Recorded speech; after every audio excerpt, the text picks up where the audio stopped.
گی۔ مجھے ایک سہولت یہ ہو گئی تھی کہ زبیر کا گھر بھی اس ایریے کے آس پاس تھا اور اسے یہاں تک پہنچنے کے لیے صرف اور صرف 15 منٹ لگنے تھے۔ سب سے پہلے تو میں نے ایک بھاری لباس اتارا جو ان لوگوں نے مجھے زبردستی پہنا دیا تھا۔ میں نے اپنا چہرہ بھی دھو دیا تھا۔ ایک نظر خود کو شیشے میں دیکھا، میرے چہرے کی رونق ابھی بھی کم نہیں ہوئی تھی۔ میری شکل بہت پیاری تھی۔ میں دل ہی دل میں خود کو سراہا اور سوچا کہ مجھ جیسی لڑکی کے لیے ایک اچھا اور نیک انسان ہی ہونا چاہیے۔ میں ساری زندگی اس کے ساتھ نہیں گزار سکتی، ساری زندگی کے لیے مجھے یہاں سے نکلنا ہوگا۔ اس سے پہلے وہاں سے میں بھاگتی کسی نے میری بازو اچانک سے پکڑی اور مجھے دوبارہ سے دروازے کے اندر دھکیل دیا۔ میں اس کے لیے بالکل بھی تیار نہیں تھی۔ میں نے حیرت سے سر اٹھا کر دیکھا تو وہاں پر وہ ظالم انسان کھڑا تھا جو انتہائی غصے سے میری طرف دیکھ رہا تھا۔ مجھ پر چلاتے ہوئے کہنے لگا، تمہاری ہمت کیسے ہوئی یہاں سے نکلنے کے لیے؟ تم نے کیا سوچا تم آسانی سے یہاں سے نکل جاؤ گی اور میں تمہیں اس کی اجازت بھی دے دوں گا؟ تم اس وقت میری زندگی سے نہیں نکل سکتی جب تک تم مر نہ جاؤ یا پھر میرا انتقال نہ ہو جائے۔ اس سے پہلے تمہارا میری قید سے فرار ہونا سوال ہی نہیں پیدا ہوتا۔ اس سے پہلے کہ وہ مزید اونچی اونچی آواز میں چلاتا، زبیر نہ جانے کہاں سے وہاں چلا آیا۔ وہ تیزی سے آگے بڑھا اور ہاشم کو پیچھے کی طرف دھکا دیتے ہوئے کہنے لگا، تم ہوتے کون ہو اسے یوں ہاتھ لگانے والے؟ یہ میرے ساتھ ہی جائے گی اور تم مجھے نہیں روک سکتے۔ وہ عجیب سے انداز میں ہنسا اور بولا، ہاں اب سمجھ آئی ساری کہانی۔ تو تم نے یہاں اپنے عاشق کو بلا لیا، لیکن تمہارا عاشق بھی یہاں سے زندہ واپس نہیں جائے گا۔ یہ کہہ کر اس نے گارڈز کو آواز دی جو کسی جن کی طرح فوراً ہی حاضر ہو گئے۔ اس نے کہا، جب تک اس کی آخری سانسیں نہ چلنا شروع ہو جائیں تب تک اسے نہیں چھوڑنا۔ میں تیزی سے اس کے سامنے گئی اور اس کے سامنے ہاتھ جوڑتے ہوئے کہا، خدا کے لیے اس طرح کا کوئی بھی ظلم نہ کریں، یہ یہاں سے چلا جائے گا۔ میں نے زبیر کو وہاں سے جانے کے لیے اشارہ کیا کیونکہ میں جانتی تھی کہ یہ انسان نہیں بلکہ حیوان ہے اور اس سے کسی بھی قسم کی رحم کی امید نہیں رکھی جا سکتی۔ اور میری پھر لاکھ منتوں کے بعد وہ وہاں سے چلا گیا، لیکن اس نے مجھ سے وعدہ کیا کہ وہ دوبارہ ضرور آئے گا اور مجھے یہاں سے چھڑوا کر لے جائے گا۔ اس کے بعد ہاشم نے میرا ہاتھ پکڑا اور مجھے گھسیٹتے ہوئے کمرے کے اندر لے گیا۔ میں اپنے منہ سے ایک لفظ بھی نہیں بول پائی کیونکہ میں اب کچھ بھی کہنے کے لیے قابل نہیں تھی۔ اس نے زور سے مجھے بستر پر دھکا دیا اور کہنے لگا، تمہارے چہرے پر چھائی ہوئی معصومیت دیکھ کر مجھے لگا تھا کہ تم اندر سے بھی معصوم ہوگی، لیکن یہ میری غلط فہمی تھی۔ تم معصوم نہیں بلکہ باقی لڑکیوں کی طرح چالاک ہی ہو جو لڑکوں سے دوستی کرتی ہیں اور انہیں اپنے مقصد کے لیے استعمال کرتی ہیں۔ آج تمہارا اصل چہرہ بھی میرے سامنے آ گیا۔ تھوڑی دیر پہلے میرے دل میں تمہارے لیے جو نرمی پیدا ہوئی تھی اب وہ نرمی بھی نکل چکی ہے۔ اب تم میرے تاب کا نشانہ بنو گی۔ اب میں تمہیں بتاؤں گا کہ تم نے اپنی جان پر کتنا بڑا ظلم کیا ہے۔ اس نے جو باتیں کہی تھی وہ سب سچ ثابت کر کے دکھا رہا تھا۔ اس نے میری زندگی اجیرن بنا کے رکھ دی تھی۔ ایک لمحے کے لیے بھی مجھے سکون نصیب نہیں ہوتا تھا۔ میری اس گھر میں حیثیت نوکرانی جیسی تھی۔ جب اس کی ماں اسے منع کرتی تھی تو وہ انہیں بھی ڈانٹ کر خاموش کروا دیتا تھا اور صاف الفاظ میں کہتا تھا کہ یہ میری بیوی ہے اور اس کے ساتھ میں جیسا چاہے ویسا سلوک کر سکتا ہوں۔ میں اس سب سے بہت تنگ آ گئی تھی۔ میں اس کے سامنے پھوٹ پھوٹ پر روتی تھی اور اس کے سامنے منتیں کرتی تھی کہ خدا کے لیے میری یہ تکلیف ختم کر دو۔ وہ پراسرار انداز میں مسکراتا تھا اور کہتا تھا، تمہارے آنسو مجھے بہت خوشی پہنچاتے ہیں۔ اگر تم اس طرح ساری رات روتی رہو تو میرا اگلا دن بہت خوشگوار گزرے گا۔ وہ ایک عجیب نفسیاتی قسم کا انسان تھا۔ میں نے اسے معافی مانگ کر بھی دیکھ لیا تھا اور میں نے اسے یہ بھی کہا تھا کہ میں تمہارے گھر والوں کو سچ بتا دوں گی۔ میں انہیں بتاؤں گی کہ میں نے تم پر الزام لگایا تھا۔ تم صرف اور صرف مجھے اپنی زندگی سے بے دخل کر دو کیونکہ یہاں پر زندگی گزارنا میرے لیے بہت مشکل ہے۔ مجھے وہ جواب میں کہتا تھا، ابھی تو تمہارا وہ جھوٹ بھی سب کے سامنے ثابت کر کے دکھانا ہے۔ ابھی تو تم نے میرے بچے کو بھی اس دنیا میں لانا ہے، پھر اس کے بعد میں تم سے چھین لوں گا اور تمہیں خود سے بہت دور کر دوں گا۔ اس کی یہ واحد بات جس سے مجھے بہت خوف محسوس ہوتا تھا۔ تقریباً 2 مہینے تک اس نے میرے ساتھ کسی بھی قسم کا کوئی تعلق نہیں رکھا اور مجھے اس طرح ہی تکلیف دیتا رہا، لیکن 2 مہینے بعد ایک دن اس نے مجھ سے ازدواجی تعلق قائم کر لیا تھا، وہ بھی صرف اور صرف اس وجہ سے کیونکہ وہ مجھ سے ایک بچہ چاہتا تھا، اور پھر وہ اس سے مجھ سے چھین کر مجھے اپنی زندگی سے نکالنا چاہتا تھا۔ میں نے احتجاج کرنے کی ہر ممکن کوشش کی، لیکن میرے احتجاج کو کسی بھی خاطر نہیں لایا گیا۔ مزید 1 مہینہ گزرا تھا جب میری طبیعت بہت خراب ہوئی۔ وہ مجھے ڈاکٹر کے پاس لے گیا، اور پھر ڈاکٹر نے مجھے خوشخبری سنا دی کہ تم امید سے ہو۔ یہ خبر میرے سر پہ کسی بم سے کم نہیں تھی۔ یہ بہت تکلیف دے رہی تھی جو بڑھتے ہی جا رہی تھی۔ اب تو اس کی دسترس سے بھاگنا میرے لیے لازمی ہو گیا تھا، کیونکہ میں اپنا بچہ کسی بھی صورت اس وحشی کو نہیں دے سکتی تھی۔ جہاں تک زبیر کا سوال تھا تو وہ نہ جانے اس دن کے بعد کہاں غائب ہو گیا۔ میرا اس سے کوئی بھی رابطہ نہیں ہو پایا تھا۔ پتہ نہیں اسے زمین کھا گئی تھی یا آسمان نگل گیا تھا۔ میں نے اس کا نمبر کئی بار ٹرائی کرنے کی کوشش کی، لیکن وہ بھی بند جا رہا تھا۔ میں نے اس کے گھر میں کال کیا تو اس کے گھر والوں نے کہا کہ ہمیں نہیں پتہ، تو مجھے لگ رہا تھا کہ دال میں ضرور کچھ کالا ہے۔ ایک دن میں بیٹھی ٹی وی دیکھ رہی تھی جب ہاشم مسکراتے ہوئے لانچ کے اندر داخل ہوا اور مجھے مسکراتے ہوئے دیکھ کر جل اٹھا۔ وہ جلدی سے میری طرف بڑھا، میرے ہاتھ سے ریموٹ لیا اور زور سے زمین پر مارا۔ میں اس سب کے لیے بالکل بھی تیار نہیں تھی۔ میں اس پاگلوں کی طرح اس کے چہرے کی طرف دیکھ رہی تھی۔ دیکھتے دیکھتے وہ مجھے اوپر چلانے لگا اور کہنے لگا، تمہارے چہرے سے میں مسکراہٹ ہمیشہ ہمیشہ کے لیے چرا لوں گا۔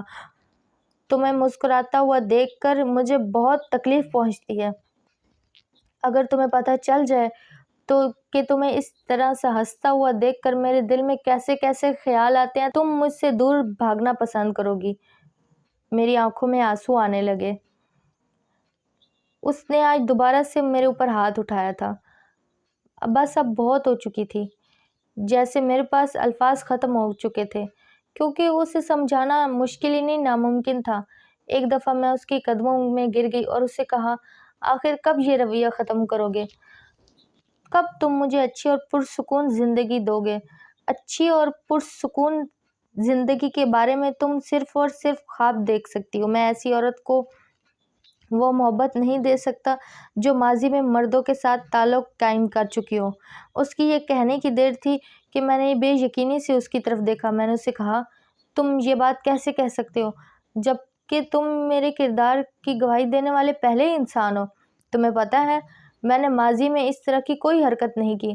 وہ گھٹنوں کے بل جھکا اور مجھے کہنے لگا، تو پھر زبیر کا کیا چکر ہے جو ہر وقت تمہارے ساتھ رہتا تھا؟ تم نے تو اسے اپنے گھر والوں کے ساتھ بھی ملایا تھا، اور بہت جلد تم یقیناً اسی کے ساتھ شادی کرنے والی تھی۔ تم نے اس سے محبت بھری باتیں کی تھی، اپنے دل کا حال سنایا ہوگا، وہ ساری چیزیں جس پر میں حق رکھتا تھا تم نے اسے، اس سے پہلے کہ وہ مزید کچھ کہے میں نے اسے خاموش کروا دیا اور چلا کر بولی، یہ تم کیا بول رہے ہو؟ مجھے اس پر چلانا نہیں چاہیے تھا، کیونکہ تھوڑی دیر پہلے اس نے مجھ پر منع کیا تھا کہ اسے یوں چیختی چلاتی ہوئی لڑکیاں بالکل پسند نہیں ہیں۔ وہ خوفناک نظروں سے میری طرف دیکھنے لگا اور گھراتے ہوئے بولا، میں نے تمہیں کچھ دیر پہلے سمجھایا تھا، لگتا ہے تمہیں ایک بار کہتی ہوئی بات سمجھ میں نہیں آتی۔ پھر اس نے مجھے بالوں سے پکڑا اور مجھے پیٹنے لگا۔ اس نے مجھے اس قدر مارا تھا کہ میری طبیعت بہت زیادہ خراب ہو گئی تھی۔ یوں لگ رہا تھا جیسے میرا آخری وقت آ گیا۔ مجھ سے سانس لینا دشوار ہو گیا۔ میری حالت دیکھ کر وہ چند لمحوں کے لیے پریشان ہو گیا اور جلدی سے میرے پاس آیا اور مجھ پر جھکتے ہوئے کہنے لگا، تم ٹھیک ہو؟ تمہیں کیا ہوا ہے؟ اس کے بعد میری آنکھیں بند ہو گئی اور مجھے نہیں پتا میرے ساتھ کیا ہوا۔ جب مجھے ہوش آیا تو میں ہسپتال میں موجود تھی۔ قریب ہی وہ بیٹھا ہوا تھا، اس نے سر جھکایا ہوا تھا۔ مجھے ہوش میں آتا دیکھ کر وہ چھوٹے چھوٹے قدم اٹھاتے ہوئے میرے پاس آیا اور میرا ہاتھ پکڑ کے کہنے لگا کہ تمہاری طبیعت کیسی ہے؟ میں نے اٹھنے کی کوشش کی لیکن تکلیف کی وجہ سے اٹھ نہیں پائی تھی۔ مجھے شدت سے کچھ درد ہونے کا احساس ہو رہا تھا۔ میں نے جلدی سے اپنے پیٹ پر ہاتھ رکھا اور اس سے پوچھا، میرا بچہ ٹھیک ہے نا؟ وہ مکمل طور پر خاموش ہو گیا۔ اس نے مجھ سے نظریں چرانا شروع کر دی تھی۔ مجھے اس کا یہ انداز بالکل بھی ٹھیک نہیں لگ رہا تھا۔ میں نے اس سے دوبارہ مخاطب کیا اور اس سے یہی سوال کیا۔ اب کی بار وہ بولا تو اس کی آواز بہت دھیمی تھی۔ وہ مجھے کہنے لگا، بچہ اس دنیا سے رخصت ہو گیا۔ مجھے لگا تھا کہ میرے سر پر 7واں آسمان گر پڑا وہ بچہ جس کو میں نے ابھی تک صرف اور صرف محسوس کیا تھا، جس کی خوشی بھی مجھے خوش کر دی تھی، وہ اس دنیا میں آنے سے پہلے ہی چلا گیا۔ میں زور زور سے نفے میں سارے لانے لگی اور روتے ہوئے کہنے لگی، نہیں، ایسا نہیں ہو سکتا۔ وہ چلتا ہوا میرے پاس آیا، اس سے پہلے وہ میرے اوپر ہاتھ لگاتا، میں نے غصے سے اس کے ہاتھ کو جھٹکا اور چلا کر بولی، یہ سب کچھ تمہاری وجہ سے ہوا ہے، تم ہی اتنے عرصے سے میرے اوپر فضول شک کر رہے ہو، اور اس شک کی بنیاد پر تم نے مجھے ہمیشہ ہی تکلیفیں دی ہیں، اسی کی وجہ سے تم نے میرے بچے کو بھی مار دیا ہے، تم اس کے قاتل ہو، میں تمہیں کبھی بھی معاف نہیں کروں گی۔ اس کی آنکھوں میں آنسو آ گئے تھے، آج سے پہلے میں نے اس کے چہرے پر اس قدر تکلیف نہیں دیکھی تھی۔ وہ جلدی سے آیا اور میرے قدموں والی سیر پہ بیٹھ کے کہنے لگا، مجھے اپنی غلطی کا احساس ہو گیا ہے، لیکن میں کیا کرتا، مجھے تم سے محبت ہو گئی تھی اور مجھے تکلیف پہنچ رہی تھی کہ میری محبت ماضی میں کسی اور کے ساتھ تعلق رکھ چکی ہے۔ اگر تم میری جگہ ہوتی تو تم بھی شاید ایسا کرتی۔ میں نے تیزی سے نفے میں سر ہلایا۔ میں نے اس سے کہا، اگر میں تم سے محبت کرتی ہوتی تو پہلی بات یہ ہے کہ میں تم پر شک نہیں کرتی، تمہیں مجھ سے محبت نہیں تھی، بلکہ تم صرف اور صرف مجھ پر اپنی ملکیت ظاہر کرنا چاہ رہے تھے۔ میری زندگی میں جتنے بھی واقعات ہو رہے تھے اس میں میری اپنی ہی غلطی تھی، میں یہ سب مانتی تھی، مگر اس انسان نے بھی مجھے کچھ بھی سوچنے یا سمجھنے کے لیے نہیں چھوڑا تھا۔ اس انسان نے میرے سے ہر طرح کا سکون چھین لیا تھا اور مجھے ایسی لڑکی بنا دیا تھا جو صرف اور صرف آنسو بہانا اور مسئلوں سے دور بھاگنا جانتی تھی۔ ایک زمانے میں اپنے سارے مسئلے خود ہی حل کرتی تھی، میں بہت بہادر ہوا کرتی تھی، لیکن اب آ کر میری ساری بہادری ختم ہو چکی تھی۔ مجھے لگ رہا تھا کہ میں سوچنے سمجھنے کی تمام صلاحیت کھو چکی ہوں۔ تھوڑے عرصے کے بعد وہ مجھے گھر لے کر آ گیا، لیکن میں اس کے ساتھ کسی بھی قسم کا کوئی بھی بات نہیں کر رہی تھی۔ وہ ہر طرح سے میرا خیال رکھ رہا تھا، سونے سے لے کر میرے کھانے تک۔ اس نے میری ہر چیز پر نظر رکھی ہوئی تھی۔ اگر میں کسی دن کھانے سے انکار کر دیتی تھی تو وہ فوراً سے بے چین ہو جاتا تھا، اور جب تک مجھے کھانا نہیں کھلا دیتا تھا تب تک وہ سکون سے نہیں بیٹھتا تھا۔ اس کی یہ حرکتیں دیکھ کر میں بے ساختہ سوچتی تھی، کاش یہ سب وہ کچھ پہلے کر لیتا تو آج میں اپنے بچے کو نہ کھو دیتی۔ اس سے میری نفرت کم نہیں ہوئی تھی، بلکہ بڑھتی جا رہی تھی، کیونکہ جب میں اسے دیکھتی تھی مجھے اپنے بچے کا ہی خیال آتا تھا، اور میں اسے وقفے سے تانے بھی دیتی تھی، مگر میں نہیں جانتی تھی کہ ایک دن وہ بھی پھٹ پڑے گا۔ ایک دن وہ چیخنے لگا اور چلاتے ہوئے کہنے لگا، وہ صرف تمہارا بچہ نہیں تھا بلکہ میرا بھی بچہ تھا، جتنی تکلیف تمہیں ہو رہی ہے اس سے زیادہ مجھے تکلیف ہے۔ ہاں، میں مانتا ہوں میں نے بہت بڑی غلطی کی، مجھے اس وقت تمہیں مارنا نہیں چاہیے تھا، مگر میں کیا کروں، میں اپنی ذہنی کیفیت کا کیا کروں؟ تمہارے دوستوں نے مجھے پاگل کر کے رکھ دیا تھا، اور ادھر وہ زبیر جو ہر روز مجھے میسیج کرتا تھا اور مجھے بتاتا تھا کہ تم لوگوں نے فلانی جگہ شاپنگ کی ہے، تم لوگوں نے فلانی جگہ وقت گزارا ہے، اور دوسری طرف وہ صبا جو کہنے پر تو تمہاری دوست تھی، لیکن اس سے بڑا سانپ تمہاری زندگی میں کوئی نہیں ہوگا، وہ بھی مجھے تمہارے ماضی کے چکروں کے بارے میں ہر وقت بتاتی رہتی تھی۔ تو اس لیے میرے کو بھی غصہ آتا تھا، جب بھی دیکھو وہ یہی کہتی تھی کہ تمہارا اس کے ساتھ ایسا وقت گزرا ہے، بہت اچھا وقت گزرا ہے، وہ ہمیشہ مجھے یہی میسیج کرتی رہتی تھی۔ میں نے اس سے کہا کہ ابھی اور اسی وقت خاموش ہو جاؤ، اگر تم میری دوست کو دھوکہ نہ دیتے تو ایسا کچھ نہیں ہوتا۔ اس نے ہاتھ اٹھا کر مجھے خاموش رہنے کا اشارہ کیا اور کہنے لگا، پہلے میری بات غور سے سنو، سب سے ضروری چیز یہ ہے کہ میرا تمہاری دوست کے ساتھ کسی بھی قسم کا کوئی بھی تعلق نہیں تھا، وہ ایک پاگل اور سیاتی عورت تھی جس نے مجھے اپنے ساتھ باندھ کر رکھا ہوا تھا۔ ایک دن جب میں آفس سے واپس گھر جا رہا تھا تو وہ اچانک ہی میری گاڑی کے سامنے آ گئی تھی۔ اس کا ایکسیڈنٹ ہو گیا، جس کی وجہ سے مجبوراً میں اسے ہسپتال لے کر چلا گیا۔ میں اسے وہاں مرتے ہوئے نہیں چھوڑ سکتا تھا۔ وہ خوبصورت تھی، اس میں کوئی شک نہیں ہے، بہت معصوم بھی تھی، مگر میرے دل میں اس کے لیے کوئی بھی قسم کا کوئی جذبہ نہیں تھا۔ جب اسے ہوش آیا تو عجیب و غریب قسم کی حرکتیں کرنے لگی۔ میں نہیں جانتا تھا کہ وہ سارا ڈرامہ کر رہی تھی۔ اس نے اپنی یادداشت چلے جانے کا ڈرامہ کیا اور مجھے اپنا شوہر کہنا شروع کر دیا۔ یہ سب دیکھ کر میں مزید خوف زدہ ہو گیا۔ ڈاکٹر کو نہ جانے اس نے پیسے دیے تھے یا پھر پتہ نہیں کیا کہا تھا، وہ بھی اس کا ساتھ دے رہا تھا۔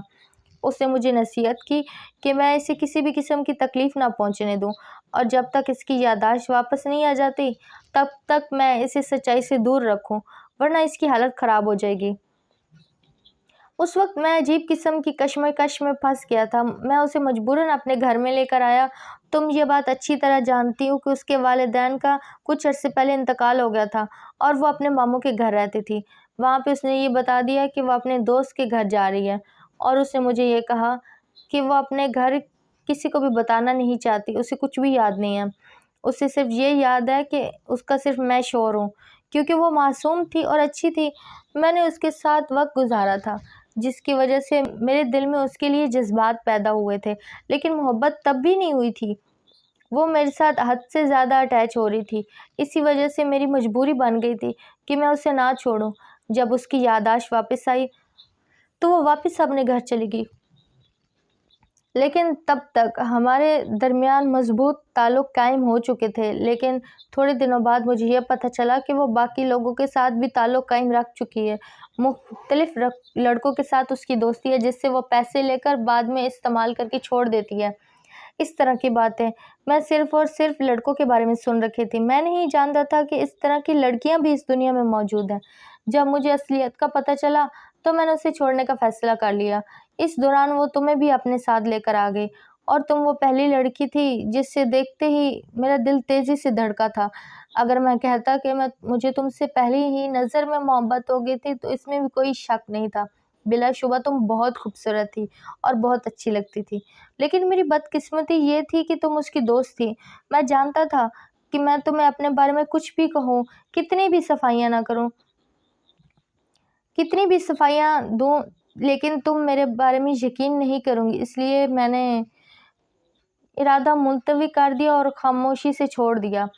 کچھ ہی دنوں بعد گھر والوں نے میرے اوپر دباؤ ڈالنا شروع کر دیا کہ میں شادی کر لوں۔ اپنی تو میری کوئی پسند نہیں تھی، تم سے محبت تھی، مگر جانتا تھا کہ تم کبھی بھی میری زندگی میں شامل نہیں ہوگی، اس لیے میں نے اماں جان کو کہہ دیا تھا کہ آپ اپنی پسند کی لڑکی سے میرا نکاح پڑھوا دیں۔ لیکن اللہ تعالیٰ نے مجھ پر کرم کیا، اور جس دن میرا نکاح ہو رہا تھا اس دن تم نے وہ ڈرامہ کر دیا۔ میں اندر ہی اندر سے بہت خوش تھا، میں نہیں جانتا تھا کہ میری خواہش اس طرح سے پوری ہوگی۔ جب تم نے زبیر کو وہاں بلایا اور جب میں نے اسے تمہارے بارے میں باتیں سنی، یونیورسٹی میں جا کر پتہ کروایا، تو وہاں پر بھی لوگ تم لوگوں کے بارے میں غلط باتیں کر رہے تھے۔ اس کی وجہ سے میرا دل بدظن ہو گیا تھا۔ میری بچپن سے عادت ہے کہ جس بھی چیز سے میں محبت کرتا ہوں یا جس کو چاہتا ہوں، مجھے اس کے اوپر دوسرے کسی کی نظر موجود برداشت نہیں ہوتی۔ میرے منع کرنے کے باوجود تم نے زبیر کے ساتھ رابطہ رکھا ہوا تھا۔ میری مجبوری بن گئی تھی کہ میں اسے بھی غائب کر دوں۔ میں نے اسے کڈنیپ کروا دیا۔ ابھی وہ میرے فارم ہاؤس میں موجود ہے، فکر نہیں کرو، وہ ٹھیک ہے۔ اس سے میں نے کوئی بھی نقصان نہیں پہنچایا۔ اور جہاں تک تمہارے دوست کا سوال ہے تو اس کا کچھ دن پہلے ایکسیڈنٹ ہوا ہے، وہ اپنے دونوں ٹانگوں سے محروم ہو گئے، اس سے خدا کا خوف آ گیا ہے۔ تمہارے گھر والوں کو اس نے ساری حقیقت کے بارے میں بتا دیا ہے۔ تمہارے گھر والوں نے مجھ سے رابطہ کرنے کی کوشش کی تھی، لیکن میں چاہتا تھا کہ پہلے تم سے اپنے سارے معاملات کلیئر کر لوں گی۔ ہمارے درمیان جو بھی دوریاں ہیں میں انہیں ختم کرنا چاہتا ہوں۔ اس دن میں غصے میں اس لیے تھا کیونکہ تمہارے بھائی نے مجھے کہا تھا کہ وہ مجھ سے تمہاری طلاق کروائے گا۔ جانے انجانے میں نے تمہیں تکلیف پہنچائی تھی اور پھر اپنے بچے کو بھی کھو دیا، لیکن میں تم سے وعدہ کرتا ہوں کہ میں نے جتنی بھی ماضی میں کمیاں کی ہیں میں انہیں پورا کرنے کی کوشش کروں گا، اور میں تمہارے ساتھ اس طرح کا رویہ دوبارہ نہیں رکھوں گا۔ صرف اور صرف ایک بار مجھے معاف کر دو اور ایک اور موقع دے دو۔ آنسو ٹوٹ کر اس کی آنکھوں سے گر رہے تھے۔ بات مکمل کرنے کے بعد وہ رو رہا تھا۔ اس کا رونا میرے دل پر خنجر کی طرح لگ رہا تھا۔ میں نے جلدی سے اس کے آنسو صاف کیے اور کہا کہ ماضی میں جو کچھ بھی ہوا غلط فہمی کی بنیاد پر ہوا ہے، لیکن اب کیونکہ ساری غلط فہمیاں دور ہو چکی ہیں، دونوں کے سامنے سب کچھ، ساری اصلیت بیان ہو چکی ہے، تو میں اس لیے اب یہ زندگی نہیں رکھنا چاہتی۔ اب بھی میں اپنی زندگی میں سکون چاہتی ہوں۔ میں تمہیں معاف کرنے کے لیے تیار ہوں۔ امید ہے کہ تم مجھے دوبارہ اس طرح کی تکلیفیں نہیں پہنچاؤ گے اور نہ ہی مجھے مایوس کرو گے۔ اس نے جلدی سے ہاں میں سر ہلایا اور بولا، تم بے فکر ہو جاؤ، اب میں دنیا کی ساری خوشیاں تمہارے قدموں میں رکھوں گا۔ کچھ ہی دنوں بعد میں اپنے گھر واپس آئی۔ بھائی بہت شرمندہ نظر آ رہے تھے۔ اس نے جب مجھ سے میری ازدواجی زندگی کے بارے میں پوچھا تو میں نے اسے تسلی دی اور کہا فکر مند ہونے کی کوئی ضرورت نہیں ہے، میں اپنے شوہر کے ساتھ خوش ہوں، وہ میرا بہت خیال رکھتے ہیں۔ سارے معاملات سلجھ گئے تھے۔ بلا شبہ ٹھیک ہی کہتے ہیں کہ ہر مشکل کے بعد آسانی ہوتی ہے۔ میری بھی آسانیاں شروع ہو گئی تھی۔ اللہ حافظ۔